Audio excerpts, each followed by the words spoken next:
தமிழக மக்களுக்கான தேர்தல் அறிக்கை தயாரிப்பதற்காக ஒரு விரிவான திட்டத்தை நாங்கள் ஏற்படுத்தி இருக்கிறோம். இதில் மக்களின் பங்களிப்பு முழுமையாக இருக்கும். பாரதிய ஜனதா கட்சி மக்களுக்கானது. மத்திய அரசின் திட்டங்களை எப்படி மக்களுக்கு இன்னும் அவர்களுக்கு உபயோகமாக இருக்கும் அளவிற்கு எடுத்து செல்வது என்பதை ஒரு விரிவான திட்டமிட்டிருக்கிறோம்.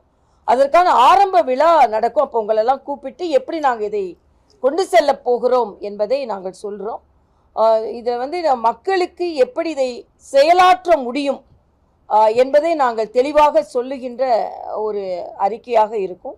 எல்லா துறையை சார்ந்தவர்களையும் சந்திக்க இருக்கிறோம். எல்லா பகுதி மக்களையும் சந்திக்க இருக்கிறோம். அவர்களுக்கு என்னென்ன தோன்றுகிறதோ அதை அவர்களிடமிருந்து பெற்று அவர்களுக்கான தேர்தல் அறிக்கை தயாரிப்பதாக இருக்கிறோம். அதனால் ஒரு மிகச்சிறந்த மக்களுக்கான எல்லா பிரிவினரும் வளர்ச்சி அடையக்கூடிய, பலன் அடையக்கூடிய ஒரு தேர்தல் அறிக்கையாக இருக்கும்.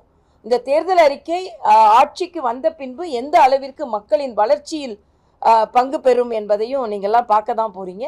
அதனால் இது ஒரு மிக மிக சிறந்த அறிக்கையாக இருக்கும். நீங்கள் இதுவரைக்கும் எந்த அரசியல் கட்சியும் கொடுக்காத ஒரு தேர்தல் அறிக்கையாக இருக்கும் என்பதை நீங்கள் பார்க்க போகிறீர்கள். நீங்களே எங்களை பாராட்டும் அளவிற்கு இந்த தேர்தல் அறிக்கை இருக்கும்.